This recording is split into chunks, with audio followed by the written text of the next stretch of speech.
Hi, I'm Mansi, a growth marketer at Meritto. I welcome you all to this edition of Education Circuit by Meritto, where we host experts, thought leaders, and decision makers from all the global education ecosystem. In this series, we dive deep into the latest insights, emerging trends, and proven best practices that are shaping the future of education. Over the past sessions, we had the privilege of hosting incredible voices from institutions like Atlanta University, Boston University, De Montfort University, and many more. Today promises to be just as insightful. And for those who don't know, Meritto is the global standard enrollment technology for colleges and universities. We believe that admission teams shouldn't have to navigate the complex systems or struggle with outdated tools in an AI-driven world where speed and precision are essential. That's why Meritto stands out with a purpose-built solution designed for admissions professionals. With its intuitive interface, robust data and architecture, and AI-driven automation, Meritto empowers institutions to recruit smarter, engaged students more effectively and streamline the entire admissions journey. And today we are honored to be joined by a leader who brings deep expertise at the intersection of academic governance, institutional strategy, and undergraduate education in the UAE. Dr. Lolowa AlMarzooqi, Associate Vice Provost for Undergraduate Education at the New York University Abu Dhabi. Ma'am brings deep leadership experience in undergraduate strategy, academic governance, and policy reform within one of the most globally connected universities. In her role, she works closely with senior leadership to strengthen decision making across undergraduate education and drive initiatives that directly influence student experience and outcomes. Dr. Lolwa, it's a privilege to have you with us today. We welcome you, ma'am. Thank you so much. And joining us with a truly global perspective is Shahbaz Siddiqui, Director of International Business at Meritto. With over a decade of experience in education technology, Shahbaz has worked with more than 1,000 institutions across the UAE and Malaysia, helping them drive meaningful enrollment growth through technology that's built for execution and complexity. I couldn't be more excited to dive into a power pack discussion around a topic that's becoming a strategic imperative for every UA institutions, a UA leader guide to undergraduate education, and we have got the perfect duo to unpack both strategy and execution. Hi, Shabazz sir. Hi, Mansi. Thank you so much for the lovely introduction. Hi, Dr. Lalwa. Assalamu alaikum. Hi, everyone. Thank you for joining this particular webinar. So let's jump right in. My first question to you, Dr. Lolwa, is as you lead undergraduate education at scale in the UAE, what are the toughest leadership decisions universities are facing today? Thank you, Manis. Thank you for having me. Your question is really a great question. And from my perspective, the toughest decision we face in university leadership today is not just purely academic. It's more about institution as a whole. It is a constant balancing act between institution and academic side of the house. We are navigating the tension between growing our institution and demanding the quality of education, and between innovation and ensuring proper governance, and between moving quickly and being so thoughtful in our decision. Let me give you an example like within UAE. Within UAE, we are so ambitious and we have ambitious goals for our university. We want to expand and we want to embrace technologies like AI. But scaling up is not just about getting more students in the door. It's about managing complexity that's come with the growth without letting our standards slip. For example, at NYU Abu Dhabi, we have over 2,000 undergraduate students from more than 115 countries. That is incredible diversity is our strength. But it's also mean we have to be extremely intentional about creating equitable experience for everyone. Through my experience, I have been seeing how small inconsistency in an academic process can snowball into major institutional challenge if the right procedure are not in place. So the hardest call is to make isn't about whether to innovate, but when to pause and to make sure we are maintaining a cohesive and coherent educational experience for our students. That's such a strong starting point, ma'am, and it really highlights how leadership today is not just about isolated academic decisions, but it's about institutional priorities at once. So, my next question to you is Shabazz sir, building on what Dr. Lolwa just shared, when you engage with universities across the region, where you most often see institutions struggling to scale undergraduate operations effectively? Absolutely, Mansi. If I talk about that, so to continue what Dr. Lolwa said, right? So they are handling 2,000 plus students across 150 plus countries. So that means the biggest struggle for any of the university is not demand, it's operational consistency at scale. So demand is obviously there because we are talking about UAE and everyone wants to come to UAE, study there, the quality of education everyone knows, right, is there. So demand is there, it's the operational consistency that I think is one of the biggest challenges. So in many of the universities, the main, or you can say the common problems that I have seen to achieve this is fragmented admissions and engagement process. Different teams are using different tools to manage the admission. So, for example, branding might be using a different tools to do the marketing. Outreach team is using a different tools or spreadsheet to capture the data, whereas it's not linked with your CRM system where the admission counselor or admission officer is connecting with the particular candidates. The communication system, which is email, WhatsApp calls, is running separately, right? And when it comes to the management, they are unable to pull up the reports or drive strategic decisions. This is the first major problem. The second is limited visibility to the student pipeline that I've observed. Because we are talking about overall numbers, right? Most of the people in the admission teams are stuck in their operational tasks. So they're just running behind the numbers where they're doing a lot of manual tasks rather than depending or creating a pipeline or a process that can give them consistent output, right? So that is the main challenges that any of the universities in UAE region is facing right now. And since government or a lot of universities have started adopting to the technology, these things are getting resolved, but it's all about selecting the right fit of technology that is scalable based on their process so that they can make it more convenient for them, as well as more quality output can be taken from that. That's insightful, Shabazz. So, Dr. Lolwa, taking a step back, when you look at the undergraduate landscape in the UAE, what feels fundamentally different compared to when you begin your journey with in higher education? The philosophy of change is what strike with me the most.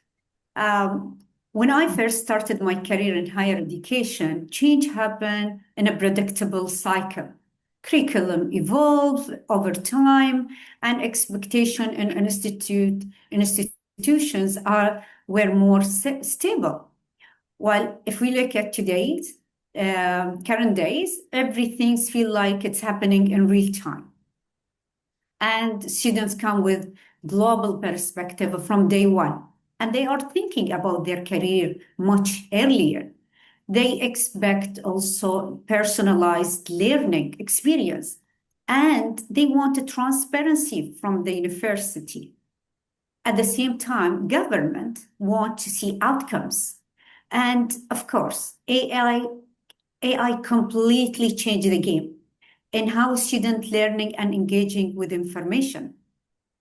To give you a sense of the scale, NYU Abu Dhabi welcomed the first class in 2010. And today we have a community of over 3,000 alumni around the world. This rapid growth, coupled with increasing diversity of our student body, mean we are no longer just in the business of handing out degrees. We are managing a dynamic and adaptive ecosystem. As leader, you have to be comfortable with that constant motion and to be ready to adapt. That's a powerful reflection, ma'am, and it clearly shows how undergraduation is not evolving academically but also structurally. So, Shabazz, that change is something institutions are experiencing across the board. Many universities talk about delivering world class undergraduate outcomes, but execution often falls short. So, in your experience, what is the most common disconnect between what leaders want and what teams are able to deliver on ground? In this perspective, we talk about the most common disconnect is that leadership thinks in terms of outcomes, while teams are constrained by processes. For example, leader wants higher conversion rates, better student experience, like Dr. Lolowa said, how students are interacting with the today's data, right? They want faster admission cycle as in terms of leaders, right? I want that the student should take admission within 10 days, 15 days, as soon as possible if my cycle is on, right? And they want to improve the retention rate as well. But on ground, we have seen that teams are often facing manual data entry and repetitive tasks, lack of real-time insights into student behavior, which we are thinking like AI can bridge that particular gap, right? Disconnect systems for admissions, like we have talked in the previous, session, that a lot of systems being used by different teams within the same department is also hampering that particular one. Higher counselor workload also is one thing that is a limitation for them. So while leadership talks about strategy and outcome, the teams are still dealing with operational inefficiencies. Right? This result in the gap between ambition of the leadership and execution by the ground team.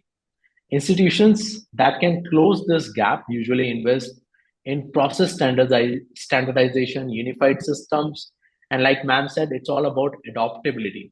With rapid AI coming into picture, so those universities who are adopting to the technology with the framework that has been set by the UAE government in terms of data privacy and policy, keeping the data constrained, limited to the access, and using it ethically to drive their operations and adopting to it are the ones that will win this race, and the others will definitely fall behind.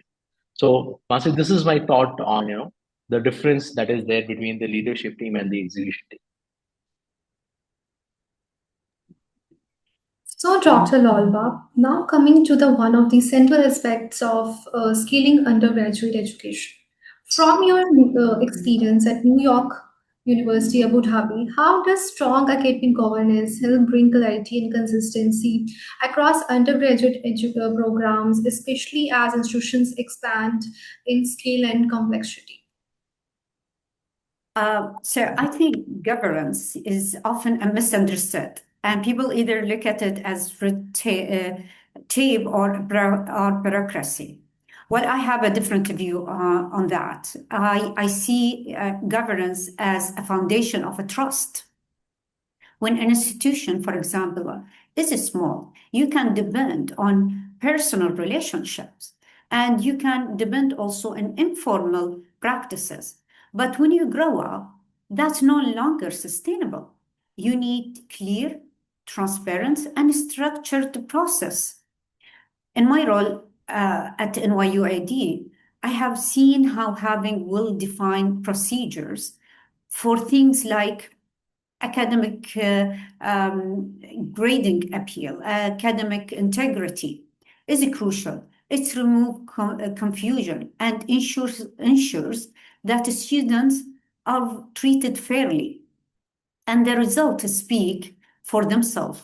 In New York University Abu Dhabi, we have a 98% first-year retention rate and 96% six-year graduation rate. I think those numbers are a direct reflection of a trust and clarity that strong governance provide. When a student really understand the process, they trust more the system. And when faculty know the expectation, they feel more supportive. So again, if I'm gonna reflect on governance itself, it doesn't really conflict with academic freedom. It's actually protect institutions, which is absolute essential when you are operating at a large scale. That's a very important point, Dr. Alma. we talk about, it's about creating stability, clarity, and a shared academic direction across the institution. So, and building on that, if we talk about, the UAE attracts a highly diverse undergraduate population. So, how should universities design institutional frameworks that support inclusion and fairness while maintaining academic consistency? Absolutely, Mansi. On this point, if we talk about, right, so the first point is that we are talking about data is fragmented, right, and decision making becomes relatively, reactive rather than predictive. So it's important that the data that you guys are managing should be centralized.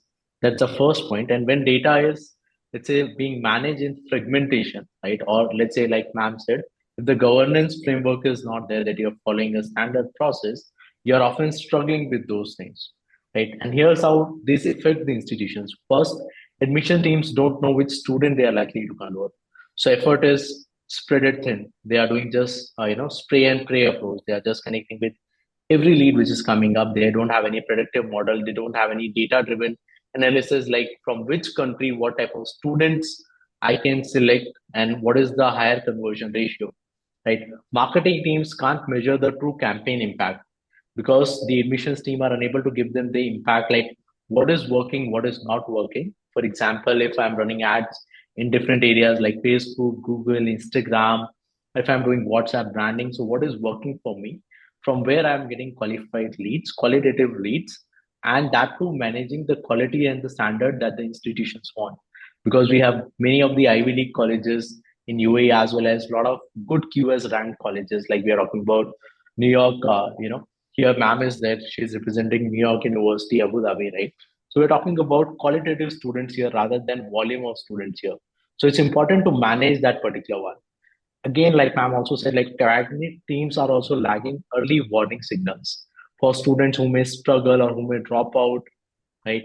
And that's where the leadership also struggles because they receive reports that are historical or not actionable. So if the data is centralized, right, this will solve all these things. So without connected visibility, bottleneck always remains hidden, right? That is definitely one thing that institutions need to identify. Decisions of the management or the team members are relying on intuitions rather than evidence or the historic data or based on the predictive analysis that they can do. Opportunities for early interventions are often being missed because of that. So the solution for that is to adopt to a system, have a good governance framework, have a standardized process, and there are a lot of standardized use case success stories that we have in UAE, right? That can be followed, and government has also laid out a framework that one should follow, whether it's in Abu Dhabi, whether we are talking about Dubai or any other emirate. So if the institutions are following those guidelines, they can definitely help them in managing the full student life cycle and help them in enabling smarter planning and faster action on the data. That's extremely relevant, Shabaz. So now, as we discuss governance and institutional systems, we can't ignore one major force reshaping higher education globally, and that is AI. AI is already influencing admissions, decisions, student support, academic engagement, and even assessment models. So this is where the conversation becomes even more important. So, ma'am, my next question is to you. AI is now entering areas like admissions, assessment, and student support. From a leadership and governance perspective, what questions should universities be asking before adopting AI at scale? This is really, really critical and interesting question. And I think all educational institutes need to think about the escalation of AI. It is exciting. Don't get me wrong. I found AI escalation is really exciting. But as leader, we need to approach it with a great deal of discipline and thoughtful governance before we jump into bandwagon of any new AI tool. And as Shahbaz said, we might have different tools, but they are not talking to each other. So we're going to have a fragmented data, and it's not easy to get access to it. And also, we need to ask ourselves the fundamental questions, which you asked me. What are these questions? First, what decision is this AI tool actually influencing? Also, we need to ask ourselves, who is ultimately accountable for that outcome of that decision? How can we audit the AI output to ensure they are fair and accurate? And most importantly, does this technology align with our institution values? If we can really respond to these questions, these are the first step. This is just one step toward a long journey. If I'm gonna just give an example of New York as a research university, we have over 90 research labs and centers and have produced over 9,000 research publication. The complexity of our operation is massive. In undergraduate education, the decision we make can have a huge impact on student future. We are talking about their academic progression, their integrity record, and their long career future. So we cannot offer to have automation without a human oversight. AI should be the tool to enhance our judgment, not to replace us. The real challenge is not about the power of the technology, but it is to ensure that our governance and ethical framework are mature enough to handle it. That's such responsible and forward-looking answer, ma'am. And it's important because AI adoption isn't just a technology decision, it's a leadership decision, basically. So, Shiraz, continuing on that, many institutions are adopting AI quickly, but without clear governance or clarity on outcomes. In your view, what risks should leaders be cautious about when AI becomes part of admissions or student engagement? Absolutely. So, in terms of that, in my opinion, the biggest risk isn't AI itself, right? It's the unclear objectives and lack of governance, right? So, building on the point what Dr. Lolowa said, right? So, there are many. If I have to categorize them, there are three major risks that I can think of on top of my mind. One is automating a bad process, right? So, if there is an underlying admission or engagement workflow which is inefficient, AI will not only make those inefficiencies scale faster, whether it will also make more manual intervention there and a bad student experience as well. So first is, if your processes are not aligned, then using an AI will not help. That's the first thing that one should look for. Loss of human insight is also one more important thing. Right? Admissions and student supports are high trust interactions. So if AI response is not monitored, like man said, it can lead to incorrect guidance, bias, right, or reputational damage for a big institutions. Like we are talking about New York University, Abu Dhabi, right? They are having 90 plus research labs. So that's a very humongous that we are talking about, that they are investing in terms of R&D. And imagine the type of data that is there in their lab, right? So if they try to automate everything, it will become public, right? So as a PhD scholar, I don't want to do that, right? I want to publish my paper. I want to drive a better result for any of the field that I am driving that. So one is I want to protect the data, right, from the outside world to get corrupted without having any it opinionated. Plus, I want to dig dive on the data. For that, I can use some AI tools that can help me to bring more operational efficiency in terms of driving my day-to-day tasks. Third, that we talk about is data privacy and compliance risk. Right? AI tools often rely on large data sets. Right? Without clear policies, institutions risk exposing sensitive data, like we talked about research data or individual data, since we are also talking about compliances in that particular region, right? So the key is to ensure that we are following all these three things, like clear use cases should be there, what we want to automate through the AI. Human should always be in the loop to oversight it, right? Strong data governance policy should be there. So for that, if you talk about another thing that we have seen in AI is that people are not that much aware about AI. So if you ask 90% of the population what is AI, they'll take name of either one of the LLMs, right? So most of the people will only know ChatGPT. They might not know Claude. They might not know Llama as well, right? So if I'm an institution, I might probably take Llama and train it inside my institutions rather than asking it to interact with the open sources. So that is also one of the way of safeguarding those particular data. So one is what type of LLM you are using. Second is how this LLM is compiling that data, right? And is it an open source, or are you safeguarding that, following the processes or the governance policies that has been laid by that particular ministry, right? And third is, are we creating RAG analysis? So if we talk about AI, we are also talking about training it.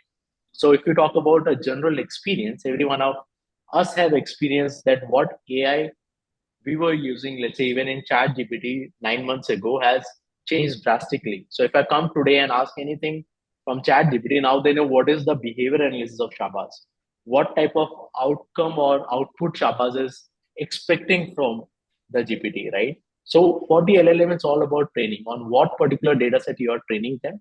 And if you are training them to that particular expertise and then deploying it, it will augment your teams, right? So whether it's counseling team, administrator team, faculties, right, or the decision makers. So like ma'am said, AI is not to replace the judgment or responsibilities. Rather, it's a helping tool for you to bring more efficiency and take more informed decisions. That's how, probably AI should be augmented in any of the processes in the education space.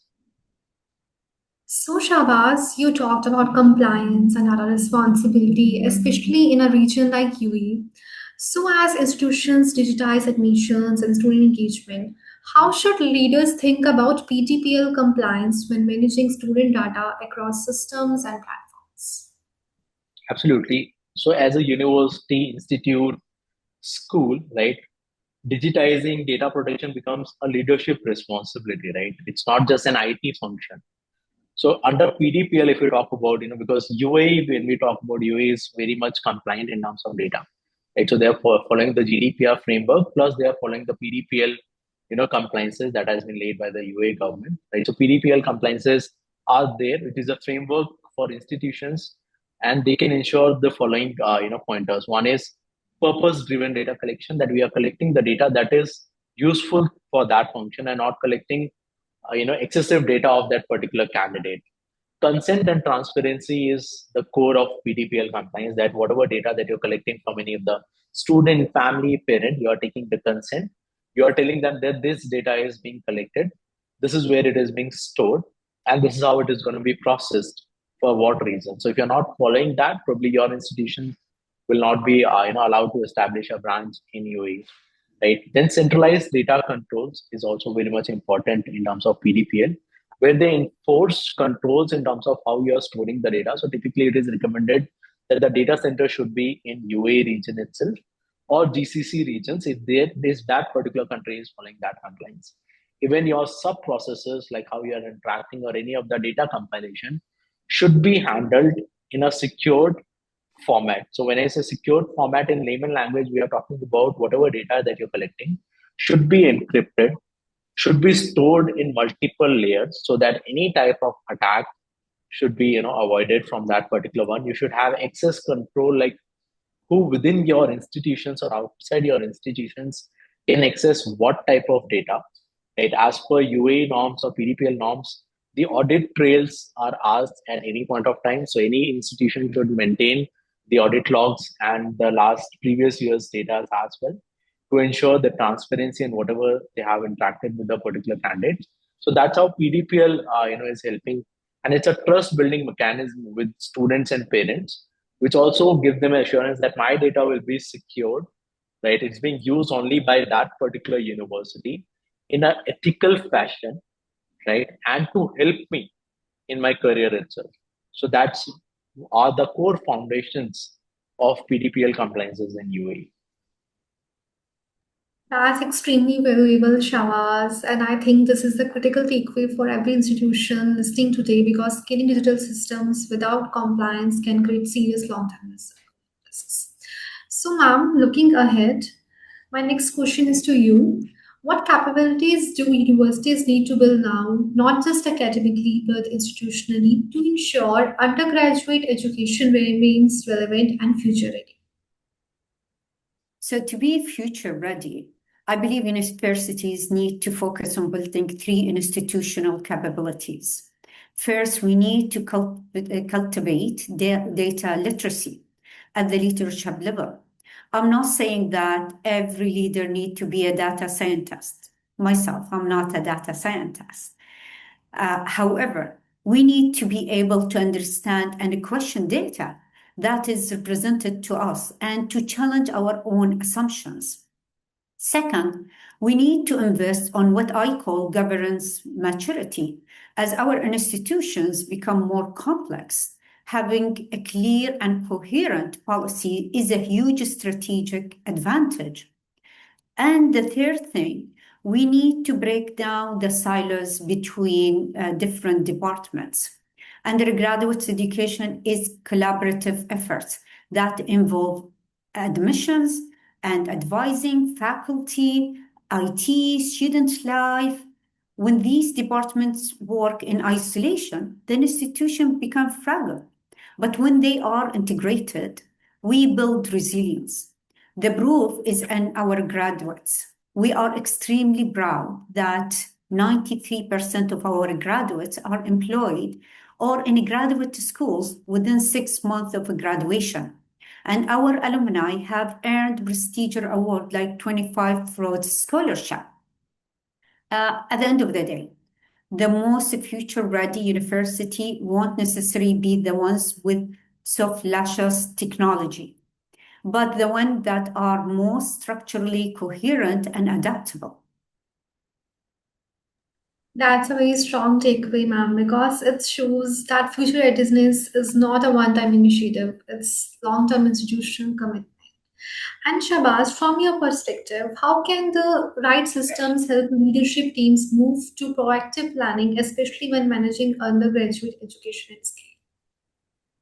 Absolutely. So the right system shift, from shift institutions, right, from reactive firefighting to proactive planning. Like Pam said, if you're planning it, if you're governed, if your all systems are interacting with each other, right, all the segments within your particular operations are interacting, sharing data and insights, then you can take more informed decisions.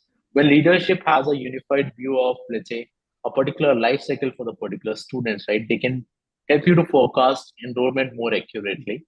You can identify the programs, right? Like it could be a research program or adopting to AI in some of the curriculums, right? In terms of it could be learning or it could be a particular skill set that you want to impart to your particular students, right? If the data is there, you can also adjust marketing and scholarship based on real time trends. Like what is the current requirement? If I'm getting a qualitative student, should I extend some more scholarships that he or she might not be aware about it? Predict which student need intervention where. So during the life cycle of a particular candidate, when they are studying in your particular organization, you can identify when they need intervention. Intervention could be related to guidance, could be related to equipping them with some type of technologies, books, right? Or it could be anything else as well, right? Which is culturally safeguarding them so that they can focus on the particular thing that they are there to pursue, right? And allocate counselors and faculty resources more efficiently if you're having that particular data. So instead of asking what went wrong in this particular intake or what is going wrong in this particular segment or particular fragment, right? They should start asking, what we need to do so that we can adjust or adopt to a new technology so that we can reach our higher goals. That's the real transformation from historic reporting to predictive decision making. That's what I think is something that institutions can incorporate. That's a very practical way to frame it, Shabazz, and it's a reminder that leadership becomes much more effective when it is supported by structured processes. So before we wrap up, I would love to leave our audience with final takeaway from both of you. The question is that what is one mindset shift higher education leaders in the UAE must embrace to lead undergraduate education more effectively in an increasingly complex and AI influenced environment? Firstly, to you, Dr. Lolwa. So I will echo some of the Shahbaz's comments, which I really appreciate hearing him stating that clearly. I would say the most important mindset is moving from reactive to proactive steps. In the past, we would offer to react to change in educational landscape because of the pace of the change was slow and we can predict. Okay, but now space, the speed has changed. And reality with the integration of AI, we always supposed to be looking ahead and anticipating what's next. So we cannot depend on just predicting. We need to look at the future fast. This means embracing a culture of continuous learning and experimentation, because this is the only way, that's the only path that we're gonna learn more about our practice. But willing also to challenge our assumptions, which is important in current era, and not being afraid to take a calculated risk. Also, it means fostering a collaborative spirit, not just within our own institutions, but across the entire education ecosystem within UAE.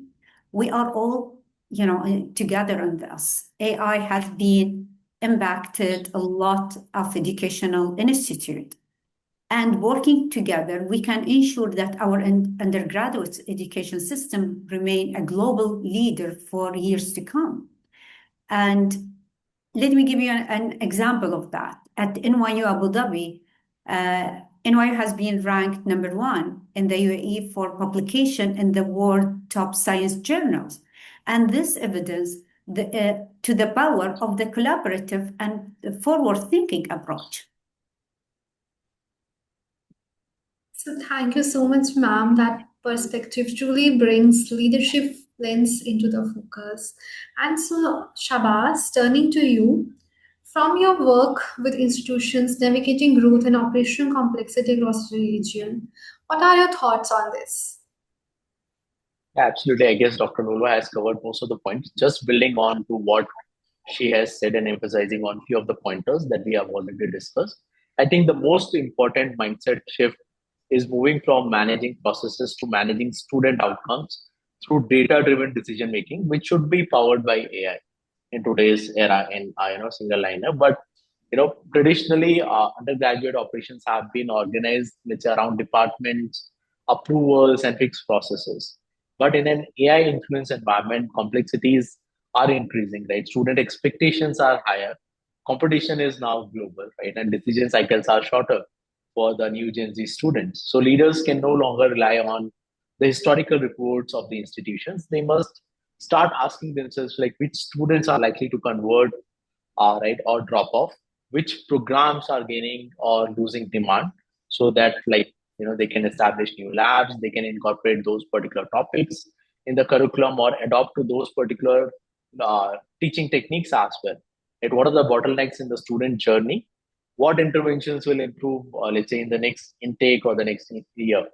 This requires a shift from process-centric thinking, right, to outcome-centric thinking, right, which is data-driven and can be empowered by AI, right? So when institutions adopt to this mindset, they can, let's say, reach to, decisions become more proactive, like we are talking about, rather than reactive thinking, right? Teams are lying around the measurable student success at any stage of the student life cycle, whether they are enrolling, they are already enrolled, what type of assistance they want, right? And then AI become a strategic advisor, not just a tool, right? So you're using it strategically, but the ultimate decision is being taken by the leaders or the humans, right? Not totally relying on the AI. And then parallelly, you're training your AI so that it can take the basic decisions or the repetitive decisions, so that then you can focus more on the other strategies, right? So undergraduate education has become more agile, personalized, and future ready. In short, if I have to tell you, like, in an AI driven world, the institutions that win won't be the ones, with most technology, like man said, but will be the ones with the clearest visibility into student outcome and courage to act on those insights. Like you said, measurable risk taking is also a very important factor that Dr. Lolowa said, which I completely agree is should be taken in today's era, whether it's you're selecting an AI tool, whether you're formulating governance, processes, even hiring a candidate, right, or where you want to train your teams. So yeah, that's my opinion, on this particular topic. Thank you so much, Shabazz and ma'am, for such a thoughtful and deeply relevant discussion. Today's conversation clearly reinforced one important idea. Scaling undergraduate education in the UAE is not just about expanding programs or increasing enrollments. It's about building strong governance, creating alignment across admissions and academics, and adopting AI in a responsible way that strengthens institutional outcomes. And most importantly, it's about ensuring that universities don't just grow bigger, but they grow better. To our audience, thank you so much for joining us today and being a part of this session. It's a recorded session, and recording will be soon shared with you in our next email. Thank you for joining us today. Your engagement is what makes Education Circuit by Meritto a valuable experience. And we hope you have found this session as enriching as we have. We look forward to seeing you in our upcoming editions. Until next time, stay inspired, stay strategic, and keep putting students at the center. Have a great day. Thank you, Shabazz. Thank you, ma'am. Yeah. Thank you, everyone. Thank you. Thank you.